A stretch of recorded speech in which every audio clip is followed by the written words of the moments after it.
O'zbekistonda Yevropacha uy qurish qanchaga tushadi? Bugun sizlarga shuni obzor qilib beramiz qisqacha. Bu yerda qancha ketdi, steshkaga qancha ketdi, g'ishiga qancha ketdi, tomiga. Hozir mana bu yerda hamma rasxodlarni yozib borganmiz.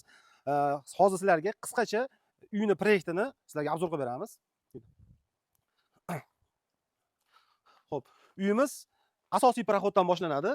Polностью gazoboloydan qurilgan. Juda ham past e'tibor berayotgan bo'lsalaring, nimalari past, fundamentlari past. Bu yerda ayvon bo'lmaganligi uchun qishda ham foydalaniladi. Shuning uchun ikkinchi lestnitsani ichkariga qilingan, chunki oyoqni yechib chiqiladi bu yoqqa. Xo'p, bu tarafimiz 4 ga 5 oshxona, 730 ga 5 ham zal, ham mehmonxonamiz. Bu yoq tarafda obyektimizda 3 ta chiqish joyi bor. Bu pojarniy, безопасностьga ham nihoyatda qulay.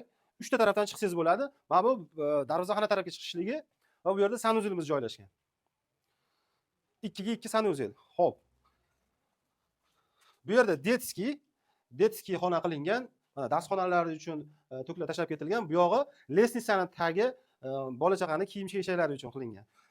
Endi bu yoq tarafga o'tamiz. Xo'p. Bu yoq tarafdan ham chiqish bo'ladi. Bemalol tashqariga chiqib ketsangiz bo'ladi. Mehmonni ham shu yoq tarafdan kutib olasiz.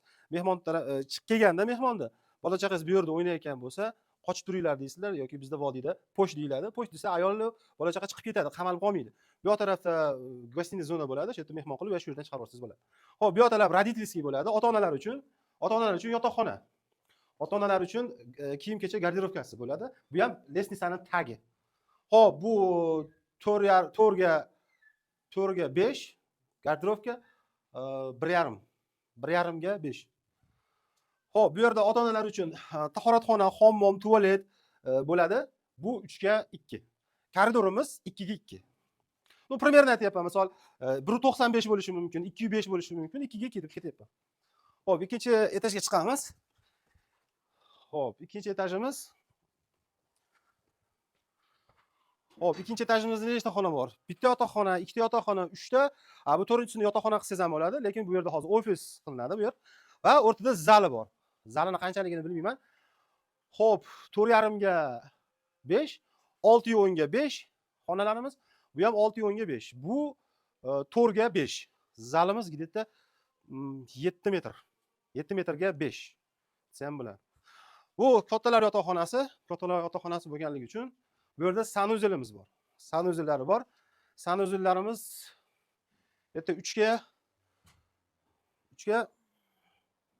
3 ga 150, 160.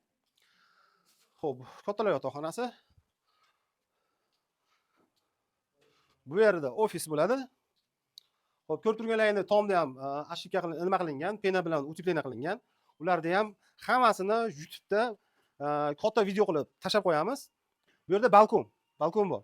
YouTube'da katta video qilib har bitta misol taxtaga qancha ketdi, penaga qancha ketdi, gazobloyga qancha ketdi, steshka, tupli pollar, santexnik xizmatlari va materiallarga qancha ketganini hammasini mana bu kitobda yozib, daftarimizga yozib qo'yganmiz.